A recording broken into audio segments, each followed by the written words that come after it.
రమగారు నమస్తే అండి. నమస్తే జయ. రమగారు, మనకి ఎవరైనా సహాయం చేశారనుకోండి, తిరిగి వారికి మనం సహాయం చేయాలి అని మనం పిల్లలకి నేర్పిస్తూ ఉంటాం. ఎప్పుడు మాటల ద్వారా చెప్తూ ఉంటాం, నీకు ఎవరైనా హెల్ప్ చేశారా, నువ్వు హెల్ప్ చేయనా. ఎవరు చేయకపోయినా నువ్వు చేసావు అనుకో, రేపు రోజున వాళ్ళు నీకు హెల్ప్ చేస్తారు, అది ఏదో ఒక రూపంలో అనేసి. దీన్ని ఏదన్నా మనం ఒక స్టోరీ రూపంలో చెప్పామనుకోండి, వాళ్ళకి ఇంకా బాగా కనెక్ట్ అవుతారు కదా. ఇలాంటి స్టోరీస్ ఏమైనా ఉన్నాయా? ఉపకారికి ప్రత్యుపకారం చేయటం అంతే. ఎవరు ఉపకారం చేస్తారో వాళ్ళకి ప్రత్యుపకారం చేయాలి. ఉన్నాయి మంచి మంచి కథలు, చందమామ కథలు చాలా బాగుంటాయి. చాలా చెప్పుకున్నాం కూడా మనం కదండి. చెప్పుకున్నాం. ఇవి మనకి కాశీ మజిలీలో కనపడతాయి, ఉంది కదా, కథా సరిత్సాగరంలో కనపడతాయి. అబ్బో, తాతమ్మ కథలు, పెద్దమ్మ కథలు, పేదరాశి పెద్దమ్మ కథలు, ఎన్ని చోట్ల పెదరాశి పెద్దమ్మ కథలు బోల్డ్ ఉంటాయి, అందులో కూడా కనిపిస్తాయి. నీతి కథలన్నింటిలో కూడా ఇవే ఉంటాయి. ఇవే ఉంటాయి. పూర్వం అంట ఒక అడవిలో నాగన్న అని ఒక పాములు వాడు ఉండేవాడు. వాడు ఏం చేసేవాడంటే, పాము నాదస్వరం ఊది బయటకు వచ్చిన పాముల్ని పట్టేసేవాడు. ఒకనాడు ఇతను నాదస్వరంకి బూర చేసుకోవాలి కదా, పాతది పాడైపోతే కొత్త బూర చేసుకోవడం కోసం అడవిలోకి వచ్చాడు. వెదురు ఉంటాయి కదా, ఆ బొంగు తీసి దాన్ని పువ్వు అని ఊతే, దాంతో ఇక ఫ్లూట్ చేస్తారు. ఊతూ ఉంటే ఏమైంది, ఆ వెదురు పొద పక్కన ఒక పెద్ద పొట్ట ఉంది. వెదురు పొదకి అవతల భాగంలో ఒక పెద్ద మర్రి చెట్టు, దాని కింద పుట్ట, ఈ వెదురు పొద ఇట్లా దగ్గరగా ఉంది. అయితే ఆ పుట్టలో నుంచి ఒక తెల్లటి పాము బయటకు వచ్చి ఇతను ఊతుంటే ఆడుతోంది పాము. చూశాడు చటుక్కని ఏం చేశాడు, ఒక బుట్టలో పెట్టేశాడు. దాని మీద ఇట్లా గుడ్డ వేసేసి పట్టేసి బుట్టలో పెట్టేసరికి ఆ పాము మానవ భాషలో, బాబాబు నన్ను వదిలేయరా నాయన, నీ సంగీతం బాగుందని వచ్చాను, మానవుడు నన్ను ముట్టుకోకూడదు, నన్ను వదిలిపెట్టేయమని అడిగితే ఏం అడిగినా ఒప్పుకోలే. నేను బతకడానికి తీసుకున్నాను, నువ్వు అడిగితే వదిలేస్తానేమిటి అన్నాడు. ఇంతలో ఏమైంది, ఒక దయామయుడు మహానుభావుడు ఒక ఆయన ఎదురొచ్చాడు. ఆయన పేరే దయామయుడు. ఆయన కరుణతో ఉండే మనిషి. ఆయన ఆ ప్రాంతపు పరగణాకి రాజు, చిన్న రాజు అనుకో, సామంతరాజు అంటాం కదా. అయితే ఆయన గుర్రం మీద ఏటో వ్యాహ్యాలకు వెళ్తూ, ఏమిటో నాగన్నా మంచి బుట్ట పుచ్చుకుని బయలుదేరావు, ఎక్కడికి రా అంటే, అయ్యగారు ఇవాళ భలే పామును పెట్టానండి చూడండి అని బుట్ట తెరిచి చూపించాడు. ఆ బుట్టలో కనపడిన చక్కటి తెల్లగా మిసమిసలాడిపోతున్న పామును చూసేసరికల్లా నేను ఆశ్చర్యపడి, ఏదో జాతి గల పాము రా ఇదే అన్నాడు. అవునండి అంటే ఆ పాము నోరు తెరిచి ఈయనకు చెప్పింది, బాబు నన్ను వదిలిపెట్టించండి, నన్ను వదిలేయచ్చండి, నేను మీరు సంగీతం పాడుతుంటే సంగీతానికి ఆకర్షించబడి వచ్చానండి, నేను మనుషుల చేతిలో ఉండేదాన్ని కాదు, నన్ను వదిలిపెట్టించండి అంటే, వదిలేయరా అన్నాడు ఆయన. అనేసరికల్లా నాగన్న అన్నాడు, అట్టేట వదిలేస్తాం బాబు, నేను బతకడానికి తీసుకున్నా, దీన్ని ఆడిస్తే ఇంత గొప్ప పాము జనాలు చూసి డబ్బులు వేస్తారండి, అమ్ముకున్నా నాకు డబ్బులు వస్తాయి, చంపేసి చర్మం ఒలవను, మామూలుగా అయితే ఇట్లా చేస్తా, చర్మం ఒలిచేసి పాము చర్మం కొంటారు, ఇప్పుడు ఈ పాము బాగుంది కాబట్టి జనాలందరికీ చూపించి డబ్బులు అడిగి తెచ్చుకుంటాను, నేను ఇవ్వనన్నాడు. అంటే అట్లా కాదని ఆయన మీరు ఏదైనా కొనుక్కోండి అన్నాడు. కొనుక్కొని ఏం చేసుకోనండి, ఆయన మెడలో మంచి ఖరీదైన ముత్యాల హారం ఉంది. ఆ ముత్యాల హారాన్ని ఇచ్చాడు. పాపం బతిమలాడుతుందిరా, ఏ సర్పం మనతో మాట్లాడుతున్నది, ఏదో దేవతా సర్పం, తనంతటా తను వెళ్ళిపోగలిగే శక్తి లేదు, దానికి మాట్లాడగలిగే శక్తి ఉంది, వదిలిపెట్టేయమని ముత్యాల దండ ఇచ్చాడు. ఇస్తే వాడు ముత్యాల దండ చూసుకొని పావును దాడిచ్చేదానికంటే ఇది ఇంక ఎక్కువ వస్తాయి, ఒక కాగితం రాసివ్వండి, నేనే నాగన్నకి ముత్యాల దండ ఇచ్చాను, లేకపోతే ఇది అమ్మడానికి వెళ్తే రాజుగారి ముత్యాల దండ అని పట్టుకుంటారు అని కాగితం రాయించుకున్నాడు. ఆకు మీద రాజుగారి చేవరాలు తీసుకుని ఆ ముత్యాల దండ పెట్టుకుని పావును వదిలిపెట్టాడు. పాము బతుకు జీవుడా అని పరిగెత్తుకుంటూ వెళ్ళి ఆ పుట్టలోకి వెళ్ళిపోయాడు. ఈ దయామయుడు సరే ఇంకేముంది మన పని అయిపోయిందని ఆయన దారిని ఆయన ఇంటికి పోయాడు. కొంతకాలం గడిచిపోయాక ఆయన ఆ పరగణాలకి రాజు కదా, ఈయనంటే గిట్టని వాళ్ళు కొంతమంది చక్రవర్తికి ఈయన మీద బోల్డ్ని కొండాలు చెప్పారు.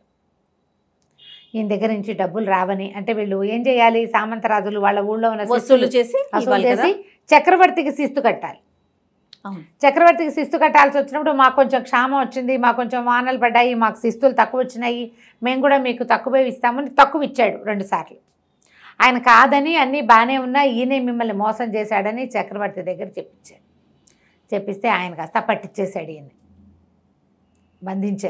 బంధించి రాజ్యం మేము స్వాధీనం చేసుకుంటాము, నీకు రేపు విచారణ చేసి శిక్ష ఇస్తామని తీసుకొచ్చి జైల్లో పారేశారు. ఏం చేస్తాడు పాపం, ఆయన చేయగలిగేది ఏమీ లేదు. దయామయుడు సరే వచ్చి జైల్లో కూర్చున్నాడు. ఒకనాటి సాయంకాలం అది జైల్లోకి వచ్చిన 2-3 రోజుల తర్వాత, కొద్ది రోజుల తర్వాత ఈ దీని దగ్గర తలుపు దగ్గర ఏదో మెదులుతున్నట్టు కనపడింది ఆయనకి. ఏదో మెదులుతుంటే అవి చీకటి కొట్లుగా ఉంటాయి, చెరసాలనేం వెలుతురులు ట్యూబ్లైట్లు ఉంటాయి, ఏం ఉండవు.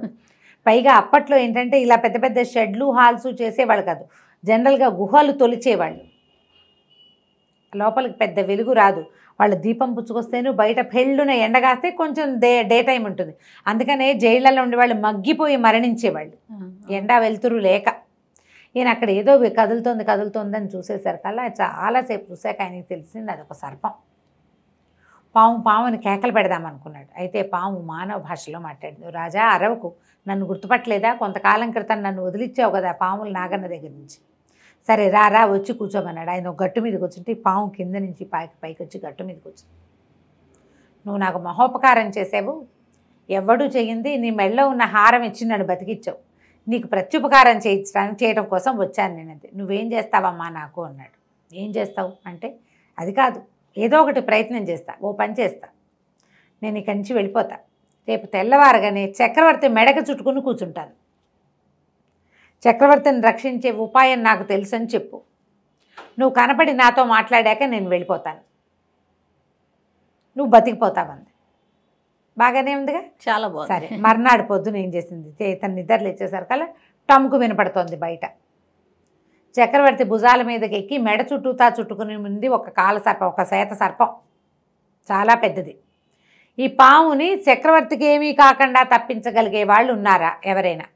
పాము మంత్రం తెలిసిన వాళ్ళు కానీ, మంత్రశాస్త్రజ్ఞులు కానీ ఎవరైనా. సాధారణంగా పాములకి మంత్రం వేస్తారు, ఆ మంత్రం కట్టుకి పాము మెత్తబడిపోతుంది, తలకాయ దించేస్తుంది, ఈజీగా తీసేస్తారు. కానీ వచ్చింది ఏమిటి, మానవ భాషలో మాట్లాడగలిగే సర్పం. అక్కడున్న ఆ ఊళ్ళో ఉన్న మంత్రగాళ్ళంతా ట్రై చేశారు, అదేం వాళ్ళకి లొంగల. అప్పుడు టముకేస్తున్నారు ఊళ్ళో, ఉదయం 11 గంటల వేళ. ఆయన పొద్దునే వచ్చింది పాము. వీళ్ళు చాలా ట్రై చేశారు. ఆయనకి మెడకి 2 చుట్లు చుట్టుకుని ఇట్లా ఉంది, శివుడి మీద నుంచున్నట్టు తెలుస్తోంది. ఏదో కారణంతో ఇది పట్టుకుంది అని. కానీ ఏం చేయాలి, కాటేయటల్లా బెదిరిస్తోంది అంతే. సరే అక్కడి నుంచి ఏమైంది, వచ్చేసరికల్లా ఈయన ఏమన్నాడు, ఆ టముకు విని అక్కడ కాపలా వాడితోటి ఆ మంత్రం నాకు తెలుసురా అని చెప్పాడు. చెప్పేసరికల్లా ఆశ్చర్యపడి, బాబు మీకు తెలుసా అంటే, నిజంగా అంటే నాకు తెలుసు అనగానే, ఈయన దయామయుడు, ఫలానా ఊరికి సామంతరాజు, అవి తెలుసు వాళ్ళకి. గబగబా 2-3 కలిసి ఆయన ఎత్తుకొచ్చేసారు, ఇక్కడికి బయటికి తీసుకొచ్చారు. రాజుగారికి మంత్రం వేయగలడు, ఈయన చక్రవర్తికి మంత్రం వేయటం ఈయనకి జాతొచ్చు అని ఆయన సభాభవనంలో అంతఃపురంలోకి ప్రవేశపెట్టారు. సభలో ఇంచి లోపల తీసుకుపోయి, ఈ భవనాలన్నీ దాటితే వెనకాల ఎక్కడో ఉంటుంది అంతఃపురం, అక్కడికి తీసుకెళ్లారు. రాజు నిట్ట నిలువును కూర్చుని ఉన్నాడు, ఆయన మెడ చుట్టూతో సర్పం చుట్టుకున్నాడు. ఈయన ఏం చేశాడంటే, ఆ సర్పాన్ని చూశారు కల్లా అంతకుముందు ఫస్ట్ టైం వెలుగులో చూశాడు. నిన్న సాయంత్రం చీకట్లో కనువెలుగుగా ఉంది, ఎక్కువ వెలుతురు లేదు. ఆ పెద్ద మహాసర్పం తెల్లటిది. అతను చూసినప్పటికీ ఇప్పటికీ సైజు కూడా పెరిగింది, పెద్దదయింది. ఈయన దండం పెట్టి ఏమన్నాడంటే, మర్రి చెట్టు కింద వెదురు పొదుంది, మర్రి చెట్టు పక్కన వెదురు పొదుంది, ఆ రెండిటి మధ్యలో నీ పొట్టుంది. ఓ మహానాగమా, అక్కడికి వెళ్ళిపోయి హాం హ్రీం ఫట్ హోం ఓం అని ఒక 5-6 మంత్రాలు చదివాడు, దొంగ మంత్రాలు. పాము నిశ్శబ్దంగా ఈ మెడ చుట్టూతా ఉన్న చుట్ట విప్పదీసేసి జనాలంతా కర్రలు కటార్లు పుచ్చుకుని ఉంచున్నారు. ఇతను ఏం చెప్పాడంటే, సర్పం వెళ్ళిపోయేటప్పుడు ఎవ్వరూ దాన్ని డిస్టర్బ్ చేయొద్దు, డిస్టర్బ్ చేస్తే రాజును కాటేస్తుంది మళ్ళీ, దానికి ఏ హాని తలపెట్టకూడదు అంటే. సరే అందరూ కర్రలు పక్కన పారేసి దండం పెట్టి నుంచున్నారు. ఈ మంత్రాలన్నీ అవ్వగానే పాము చుట్టలు విచ్చి ఏడిచేసింది, నిదానంగా పాక్కుంటూ తన దారిని తను ఒక బిల్లంలోకి వెళ్ళిపోయింది. అక్కడి నుంచి తన ప్లేస్కి తను వెళ్ళిపోయింది. చక్రవర్తి ఆశ్చర్యపోయాడు, ఇదేం మంత్రం, పాము అంత ఫూత్కారం చేసి అది బుసగొడుతుంటే భయం వేస్తోంది, ఉణికిపోతున్నారు. రాజు అయితే పిచ్చివాడైపోయాడు కాసేపు. అంత సర్పం నీ మాట వింది, నువ్వు చాలా మంచివాడివి అంచేతే విన్నది నీ మాట నేను నమ్ముతున్నాను, నువ్వు ఇంటికి వెళ్ళిపోమని ఈయన్ని పంపించేసి, ఎవరైతే ఈయన మీద కొండాలు చెప్పారో వాళ్ళ నిజం పూర్తిగా తెలుసుకున్నాడు. అతను చెప్పింది నిజమేనని ఆయన అబద్ధాలు చెప్పడం. ఆ తర్వాత ఈ దయామయుడికి ఆయన సామంతరాజ్యం ఆయనకు అప్పచెప్పేశారు.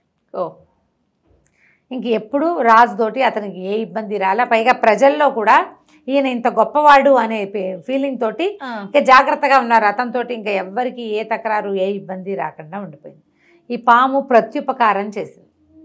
ఒక జంతువు, ఒక సాధారణంగా తన దారిని తను పోయేటువంటి విష జంతువు అదే ఉపకారం చేసినప్పుడు మనుషులను మనం చేయొద్దు.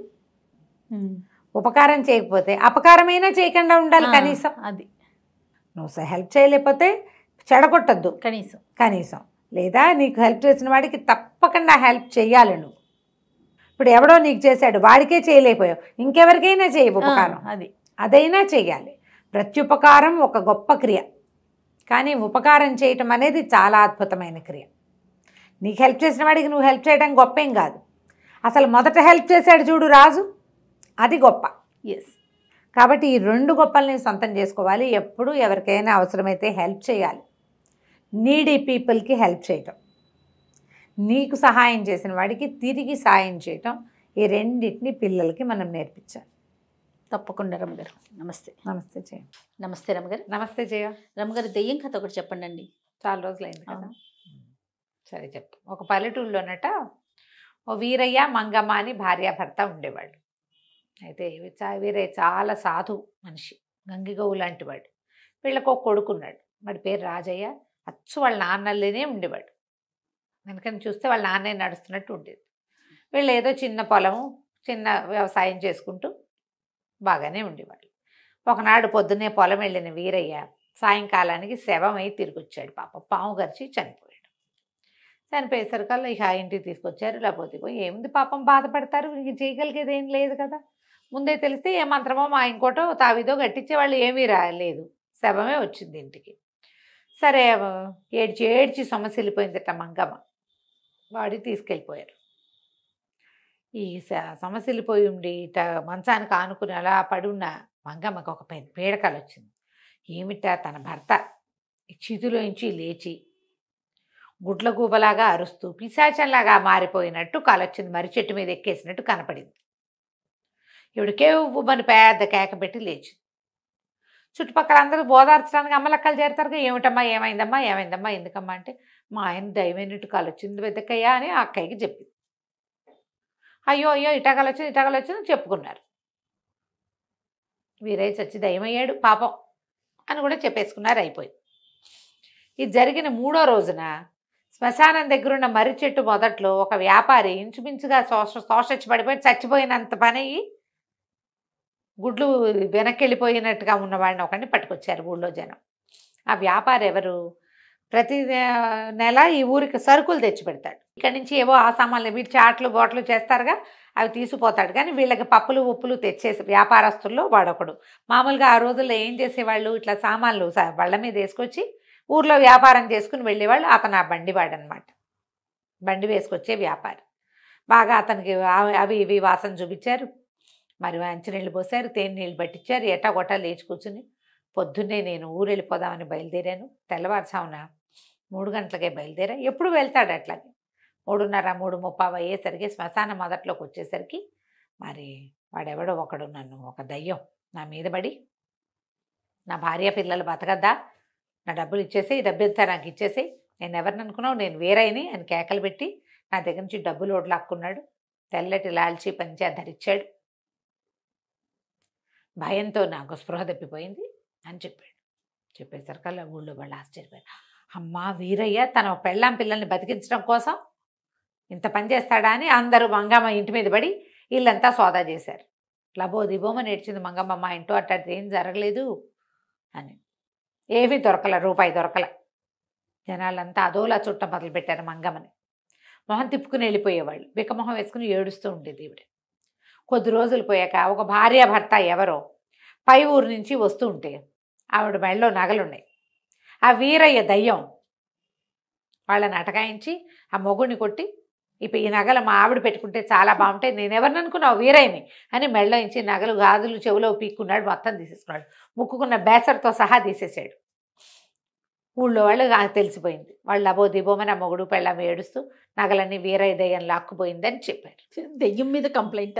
మరేం చేస్తారు, దయ్యాన్ని వదిలించాలి కదా. అక్కడి నుంచి ఏం చేశారు, తెల్లవారేసరికి అందరూ మంగమ్మ ఇంటి మీద పడ్డారు. ఇల్లంతా సోదా చేశారు, తవ్వారు, తుడిచారు, పీకారు, లాగారు. ఏమీ లేవు. పాపం ఏడుస్తూ కూర్చుంది మంగమ్మ. అయ్యో సాధువు గంగిగోవు లాంటి వాడు వీరయ్య, ఇతడు దయ్యమయ్యాడని ఇట్లాంటి వార్త వచ్చిందే. పైగా అసలు అతడు ఒకళ్ళ సొమ్ము ఆశించే మనిషి కాదు. బతికుండగానే ఏనాడు ఆశించిన వాడు చచ్చాక ఎందుకు శాసిస్తాడు? ఎక్కడికో లేచక పోయింటాడు, ఇక్కడ ఎందుకు కూర్చుంటాడు? ఇక ఆవిడ చాలా దుఃఖపడి ఏమనుకుంది, ఆ మొగుడు పెళ్ళ వీళ్ళు అన్నారు, పెళ్ళ మీ ఇద్దరు ఈ ఊరు ఖాళీ చేసి వెళ్ళిపోండి, మీకోసం నీ మొగుడు దయ్యమయ్యి ఇట్లా ఊళ్ళో జనాలందరినీ పీడిస్తున్నాడని తెగ తిట్టిపోశారు. ఈవిడ అనుకుంది అర్ధరాత్రి వెళ్ళి మొగుడు దయ్యం కనపడుతుందేమో వాడితోటి మాట్లాడదాం, ఇట్లాంటి పని చేయబాక, నువ్వేమీ ఇవ్వక్కర్లేదు, నేను పిల్లాడు ఎట్టగొట్ట బతుకుతాము, ఇట్లా ఊళ్ళోంచి వెళ్ళగొట్ట ఇవ్వలాగా చేయబాక అని చెబుదాం అనుకుంది. అర్ధరాత్రి చిన్న లాంతర్ పుచ్చుకొని వెళ్ళింది. వెళ్ళేసరికల్లా దీనికి ఈవిడికి ఏం కనపడింది, ఒకడెవడో మర్రి చెట్టు మీద నుంచి ఒక లాల్చీ పైజమా వేసుకున్నవాడు, పైజమా కదా లాల్చీ పంచా కట్టుకున్నవాడు, తెల్ల ధోతి తెల్లటి లాల్చీ లాంటిది షరాయి లాంటిది ఏదో వేసుకున్నాడు. అది దిగుతూ, ఎవరు నువ్వు, అదంతా డబ్బంతా ఇక్కడ పెట్టు, నీ దగ్గర ఏముందో ఇక్కడ పెట్టు, నా పెళ్ళాం పిల్లలు బతకద్దా, నేను ఎవరనుకున్నావు, వీరయ్యని అని కేకలు పెట్టాడు. తెల్లబోయింది. ఈ గొంతు వీరయ్యది కాదే, పైగా ఈనాడు అతను ఇట్లా షరాయిలు అవి వేసుకున్నవాడు కాదు, ఎవడో నా భర్త పేరు పాడు చేసేస్తున్నాడని అర్థమైంది.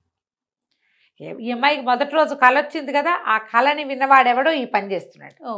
ఇంటికి వెళ్ళిపోయింది, కొడుకుని నిద్ర లేపింది. ఒరే నాయన, మీ నాన్నగాదురా దయ్యమైంది, ఎవడో మనిషేను, వాడి గొంతు ఏదో వేరే గొంతు, మీ నాన్న గొంతు కాదు, పైగా దయ్యం నేను వీరని అని ఎందుకు చిరునామా చెప్తుంది ఎంతసేపు అని చెప్పి, నువ్వు మనం ఎట్టగైనా వీడు ఆట కట్టించాలరా, ఊళ్ళో నాన్నకి చెడ్డ పేరు వచ్చేసింది, మన నిలవనివ్వకుండా చేసేస్తున్నారు అని చెప్తే, సరే వీడు ఏం చేశాడు, మర్నాడు రాత్రి చీకటి పడేసరికల్లా సాయంకాలం వీరయ్యలాగానే ఒక లాల్చి, ఏ మనిషిని చూసారా, వీళ్ళు పంచా లాల్చి ధరించి కొంచెం తెల్ల రంగు పూసుకున్నాడు జుట్టుకి. దూరం నుంచి చూస్తే వీడు వీరయ్యలాగానే ఉన్నాడు, వాళ్ళ నాన్నలానే ఉంటాడు. వాడు మర్రి చెట్టు త్వరలో కూర్చోమని వాడికి రొట్టె అపచ్చి చేతిలో పెట్టి అక్కడ కూర్చోబెట్టి, రాత్రి మరి ఆహారం కావాలిగా, వాడు అక్కడ కూర్చుని ఉన్నాడు మెలకుగా ఉండి.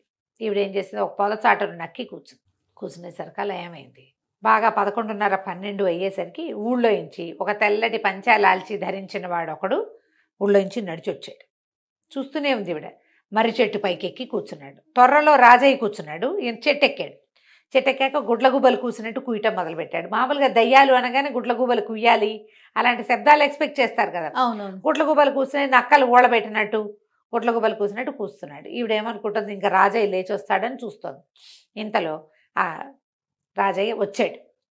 వచ్చి, ఎవడరా నువ్వు, నా పేరు పాడు చేస్తావా, అసలు నేనెవరనుకున్నావు, నేను వీరయ్య గొంతు వినపడుతోంది. కొడుకు గొంతు ఇంచుమించుగా తమ భర్త గొంతులాగానే ఉంటుంది, వాడు కొంచెం గంభీరంగా మాట్లాడేసరికి ఆయనే మాట్లాడుతున్న ఫీలింగ్ కూడా వస్తుంది వీడికి. ఏం చేసావు, తీసుకుని అందరి దగ్గర నుంచి కొట్టేసిన డబ్బులు ఏం చేసావంటే, హడిలిపోయి ఆ డ్రెస్ వేసుకున్నవాడు, బాబు వీరయ్య నన్ను క్షమించు, నేను కొట్టేసిన నగలు అన్నీ ఇక్కడే దాచిపెట్టానని మర్రి చెట్టు కింద తవ్వటం మొదలుపెట్టాడు. ఆ వీరయ్య కూడా రాజయ్య కూడా పక్కన నుంచున్నాడు. ఈ మంగమ్మ ఏం చేసింది, వెంటనే పరిగెత్తుకుంటూ ఊళ్ళోకి వెళ్ళింది.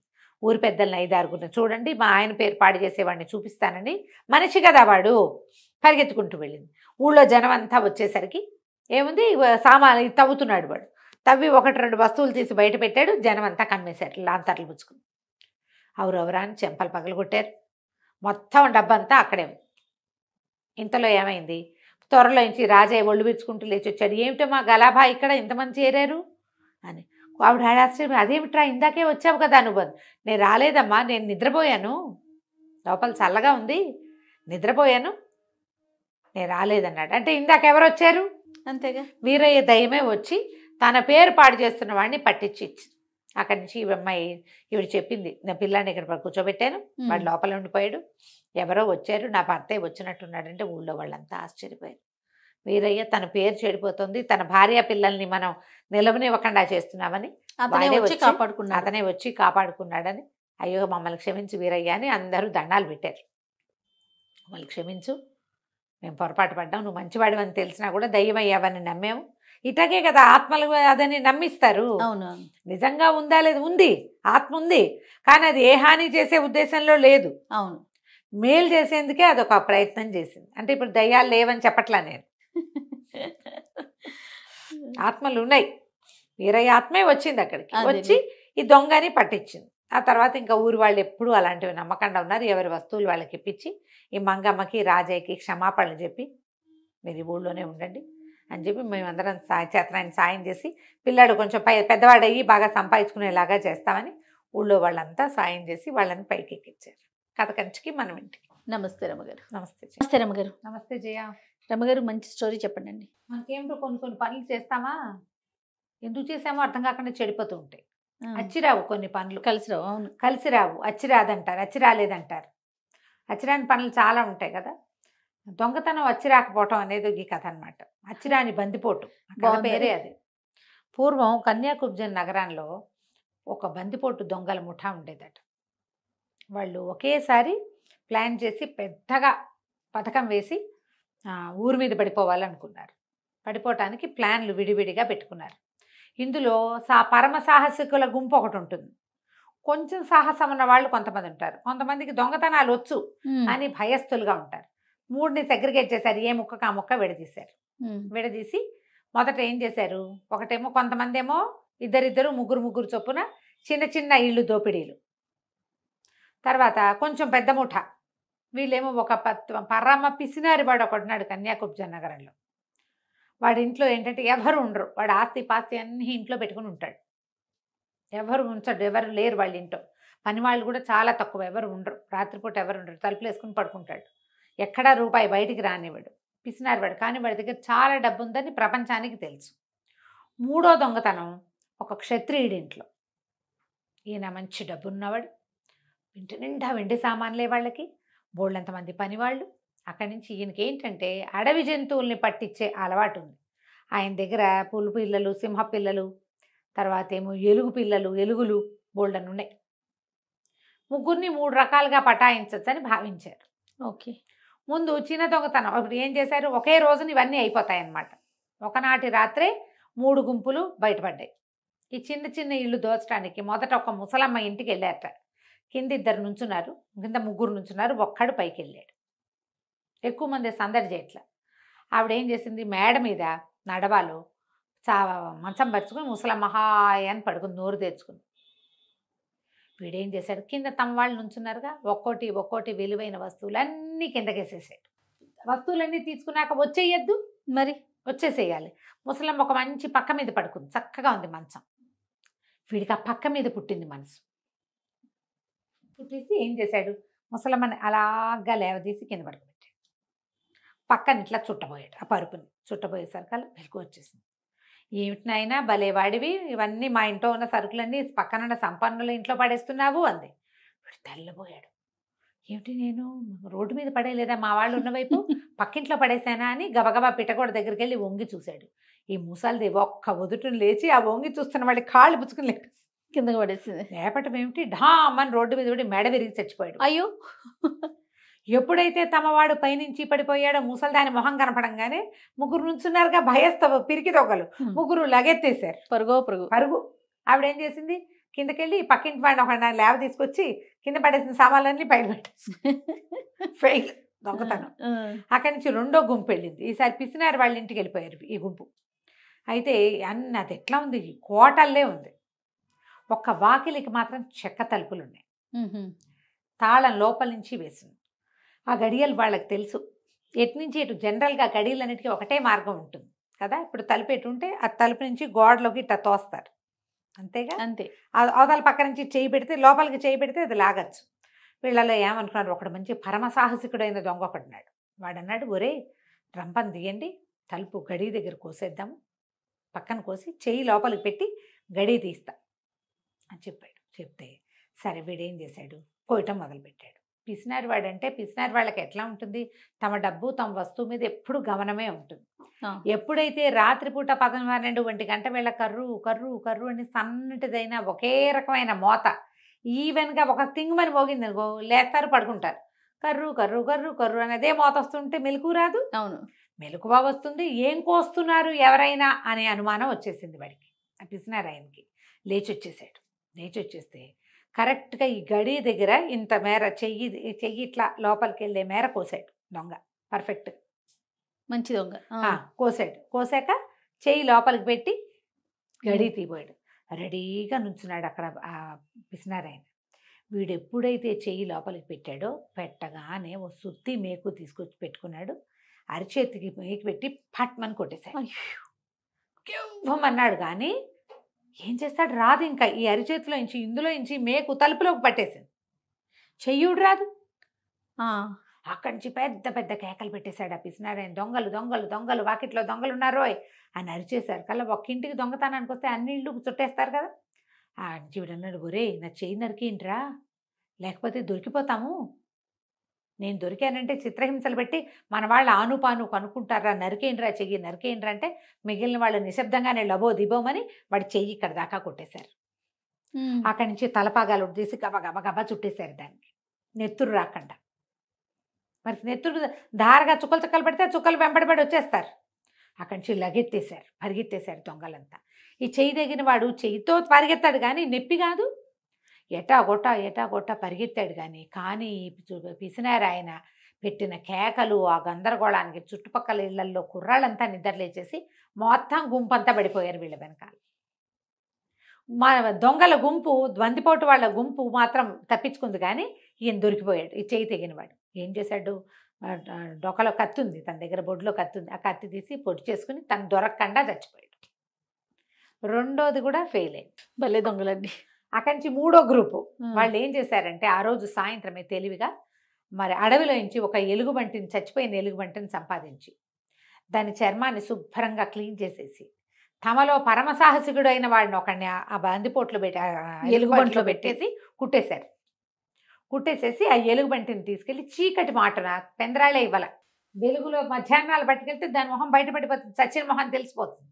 చీకటి మాటను తీసుకెళ్ళి బాబు దొరికిందండి, మరి ఇదిగోండి మీకు ఇద్దాం, మీ దగ్గర బోల్డని ఉన్నాయి కదా, ఇది కూడా మీకు ఇద్దామని తీసుకొచ్చామండి అని అప్పచెప్పారు. అప్పచెప్తే ఆ క్షత్రియుడు అది చూసి అబ్బో సలీస్గా బాగుందిరా, మంచి సైజు ఇది అని ఒరే ఎలుగుబంట్ల గుహలో పెట్టండి రా, దీన్ని కూడా గూట్లో పెట్టండి రా అన్నాడు. వాటి అన్నిటికీ కొన్ని ఇవి ఉన్నాయి, ప్రత్యేకమైన గదులు. పెట్టమనేసరికి హడిలిపోయారు దొంగలమ్మో, అందులోకి వెళ్తే చంపేయివు అవి వీడిని.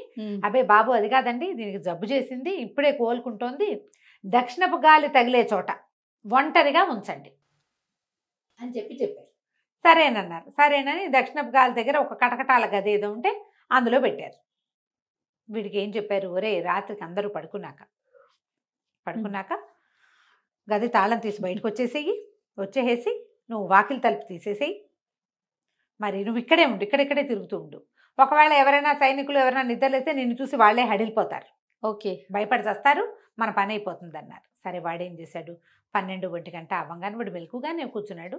1 గంట అవ్వగానే మామూలు ఎలుగుబంట్లు అయితే తలుపులు దూర్చి గడియలు తీసి అవి చేయలేవు, మనిషి కదా వీడు అందులోంచి చేయి దూర్చి గడి తీసేసి వాకిట్లోకి వెళ్ళి తలుపు తీసేసాడు.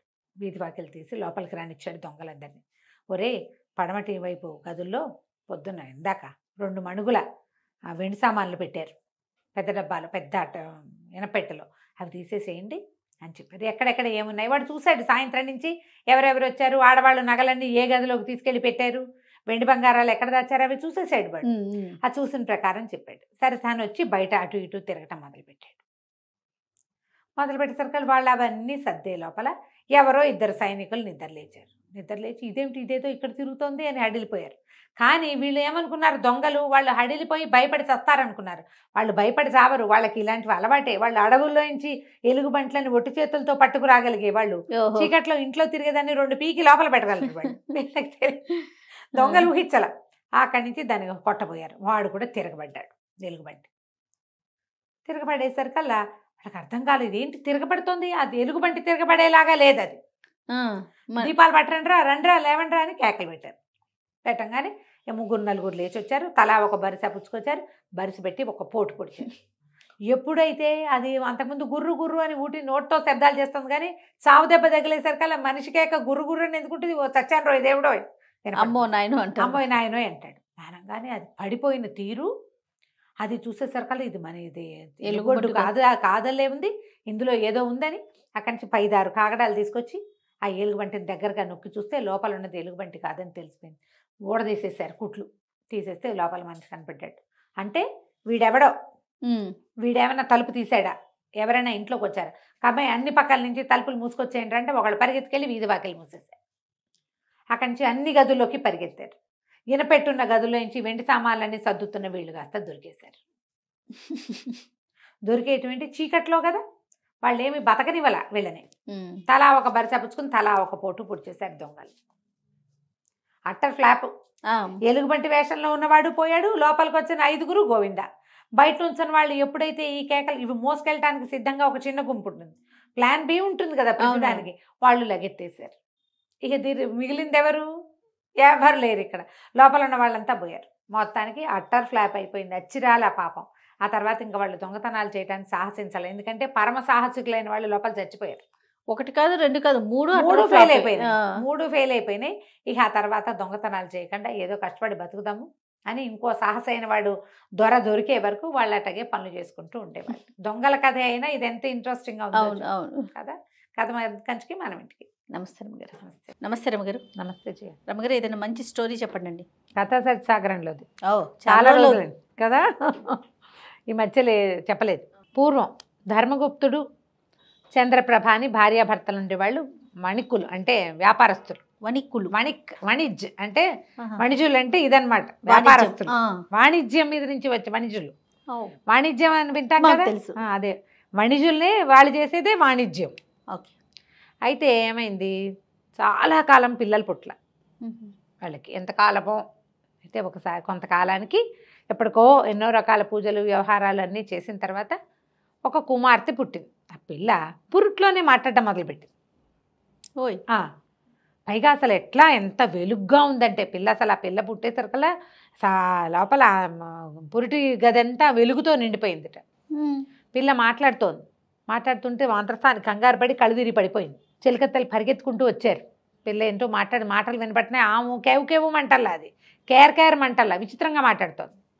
అక్కడి నుంచి లోపలికి వెళ్ళాడు. తండ్రిని పిలిచారు. మన తండ్రితో మాట్లాడతాను పిలవమంది. పిలుచుకుపోయారు. పిలుచుకెళ్ళాక లోపలికి వెళ్ళి చూస్తే ఏముంది, పిల్ల అంతా వెలుగ్గా ఉంది. పిల్ల బ్రైట్గా మెరిసిపోతుంది. మహాద్భుత సౌందర్యవతి అయిన చంటి పిల్ల. అదేమో నోటి తెచ్చి మాట్లాడుతుంది. అక్కడి నుంచి ఏమంది, మరి నేను ఒక దేవతని, నీ ఇంట్లో పుట్టాను, నాకు వివాహం చేయకూడదు, నన్ను నీ పిల్లగా పెంచుకో, నా వ్రతం తీరాక నా దారిని నేను వెళ్తా, అప్పటిదాకా నీకు పుత్రికా సంతానం పిల్లలు లేరని బాధపడుతున్నావని మీ ఆవిడ గర్భాన్ని పడ్డాను నేను, అమ్మా నాన్న అని పిలుస్తాను, కూతురుగా పెంచుకో, వివాహాలు ఆడపిల్లని చేయకూడదు అని చెప్పేసరికి నేను సరిగినేమనుకున్నాడు, అలాగేనన్నాడు. కట్టడి చేశాడు. పిల్లకి అందరికీ చెప్పాడు ఈ విషయం బయటికి రానివ్వకూడదు అని. ఆ మంత్రసాన్ని పురుడు పోసిన మంత్రసాన్ని వాళ్ళ ఇంటోదే, దాన్ని కూడా ఇంట్లోనే ఉంచుకున్నారు. చెలికత్తలకు ఖచ్చితంగా చెప్పాడు ఈ విషయం బయటికి రానివ్వద్దు, పిల్ల మాట్లాడుతుందని. చంటి పిల్ల మాట్లాడుతుంటే అది వింత కదా, విచిత్రం. సోమప్రభ అని పేరు పెట్టాడు. చంద్రకాంతి లాంటి కాంతి కలిగి ఉంది ఆ పిల్ల. పిల్ల చచ్చిపోయిందని ప్రచారం చేశారు బయట. రహస్యంగా వాళ్ళ ఇంట్లో పిల్లని వాళ్ళ ఇంట్లోనే పెంచుకున్నారు. ఇంట్లో పిల్ల ఉందంటే ఈ ధర్మగుప్తుడు బోళ్ళంత ఆస్తిపరుడు, ఎవరో ఒకళ్ళు చూడటానికి వస్తారు. ముందేమో పిల్లని చుట్టానికి వస్తారు, తర్వాత పలకరింపులకు వస్తారు, ఆ తర్వాత పెళ్లి సంబంధాలకు వస్తారు. 8 ఏళ్ళు వస్తే పెళ్లి చేసే రోజులు అవి.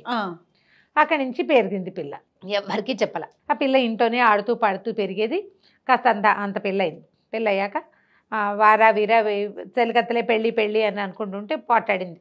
పెళ్లి చేయడానికి వీల్లేదని చెప్పే కదా మీకు అని. సరే ఏమైంది, పిల్ల కాస్త 14 ఏళ్ళు వచ్చేసినాయి. ఇంట్లో తిరుగుతుంటే ఒకనాడు ఏమైంది, ఆ రోడ్డు మీద వసంతోత్సవం జరిగింది. ఆ ఊళ్ళో వసంతోత్సవం అంటే ప్రతి సంవత్సరం హోలీ లాంటిది. వీళ్ళకి కాముని పున్నములు, ఆ పున్నములు ఈ పున్నములు చేసేవాళ్ళు. ఆ వసంతోత్సవానికి నృత్యగానాదులతోటి ఊరేగింపు వెళ్తోంది వీళ్ళ వీధులోంచి. ఆ ఊరేగింపు చూడడానికి ఈ పిల్ల పోయి బాల్కనీలో నుంచుంది, బయట సౌధాగ్ర భాగంలో నుంచుంది.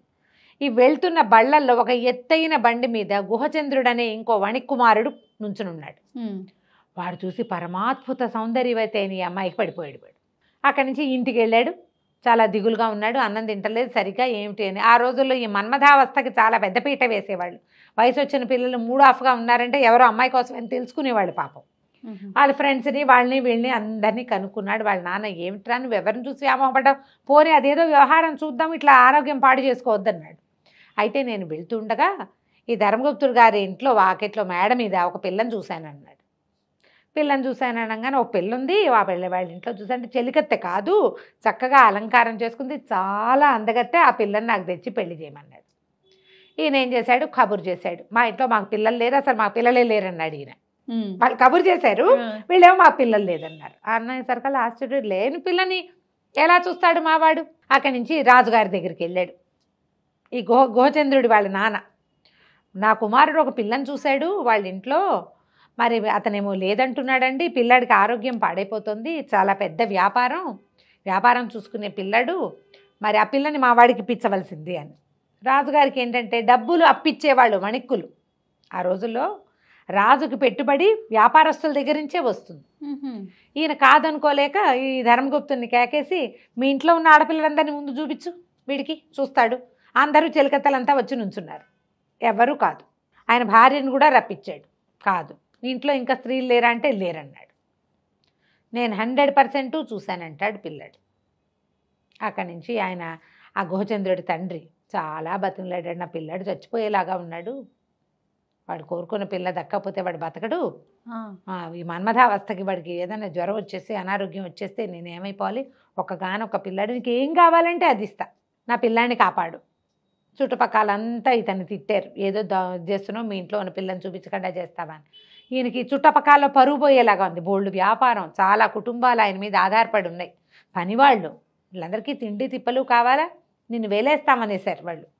ఇంకేం చేయలేక కూతుర్ని బతిమలాడాడమ్మా, ఎట్టాగొట్టా పిల్లకి పెళ్లి చేయాలి, మరి నీకు తప్పదు, ఇంత మటుకు వచ్చేసింది, వాళ్ళంతా అడుగుతున్నారు, నువ్వు బయటికి రాకుండా ఉంటే సరిపోయేది, నేనేం చేయను అన్నాడు. అరే సగల సమప్రభ అంది, సరే కాపురం మాత్రం చేయను, కావాలంటే పెళ్లి చేసుకో, పెళ్ళైతే చేసుకుంటా, కాపురం కుదరదు, దానికి ఒప్పుకుంటే చేసుకోమని. ముందు అసలు ఆ పిల్లని చూస్తే చాలంటున్నాడు వీడు, కంటతో చూసినా చాలంటున్నాడు. అక్కడి నుంచి ఈయన మెల్లిగా మా పిల్ల ఏదో వ్రతంలో ఉందండి, అందుకని అది పుట్టినప్పటి నుంచి నేను ఎవరికి చూపించలేదు, మరి పిల్ల కాపురానికి వడంబడదు, కావాలంటే మీ వాడిని పెళ్లి చేసుకోమనండి, పెళ్ళాన్ని చూసుకుంటూ కాలక్షేపం చేయాలి అని చెప్పాడు. చెప్పేసరికల్లా సరే ఒప్పుకున్నారు. ముందు పిల్లాడు బతకాలి కదా, అదే ఒప్పుకుంటుంది. ఆడపిల్ల కాపురం వద్దంటే ఇవాళ వద్దంటే రేపు వద్దంటుంది ఏమిటి, ఇలాంటి వాళ్ళని ఎంతమందిని చూడలేదు. అలా అని భావించారు.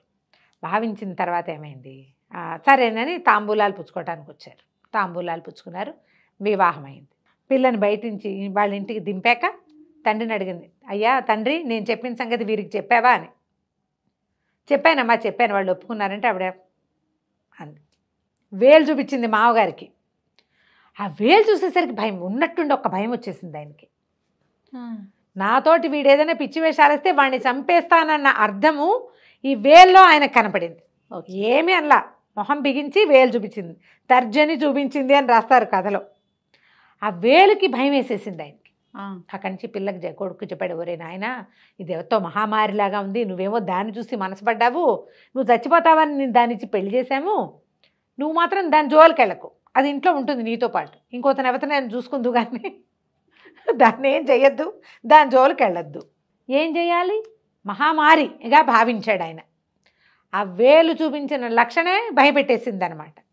సరే ఇంకేం చేస్తాడు వీడు, చేయగలిగేది ఏమీ లేదు. ఆవిడని చూస్తేనే అలాగే ఊపిరి వదులుతూ మెల్లిగా ఇంట్లో బ్రాహ్మణ భోజనాలు అవి చేసేవాడు, బ్రాహ్మణులకి భోజనం పెట్టేవాడు. ఈ అమ్మాయి వచ్చి తాంబూలం ఇచ్చేది. ఇలాగే జరిగేది. కాపురం లేదు, పాడు లేదు, చచ్చినా వాడు అమ్మాయి జోలికి వెళ్ళేవాడు కాదు. ఆవిడ తన గదిలోంచి తాంబూలాలు ఇవ్వడానికి వచ్చేది, అటు ఇటు తిరిగేది, మడిపోయేది లోపలికి. ఓకే, అవి వచ్చిన కాసేపు ఆవిడకేసి అటు ఇటు చూస్తూ ఉండేవాడు తలకాయ తిప్పి, అంతే.